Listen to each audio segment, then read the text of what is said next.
The B-52s, featuring guitarist Ricky Wilson, perhaps the first popular musician known to have died as the result of HIV/AIDS. A surprising number of musicians have died on stage. Devin Clifford, the drummer of the Vancouver band You Say Party, We Say Die, suffered a brain aneurysm in the middle of a show in 2010. He died later in hospital. Mark Sandman of the band Morphine had a heart attack and died during a gig in Italy back in 1999. Dimebag Darrell, ex of Pantera, was shot 3 times in the head during a show in Columbus, Ohio in 2004. And here's another obituary. A lot of rock stars have died as the result of traffic accidents. Rob Collins of the Charlatans UK crashed his BMW. Stiv Bators of the Dead Boys was made dead when he was hit by a bus. Cliff Burton of Metallica had a tour bus fall on him after he was ejected during a crash.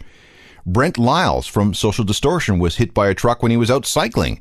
Leroy Moore was a founding member of the Dave Matthews Band, and he died from complications following an ATV crash. And then there's Pete DeFreitas. Echo and the Bunnymen peaked in about 1987 with a series of albums and singles and soundtrack placements. But within a year, everything was falling apart. First, singer Ian McCulloch quit, and he was replaced.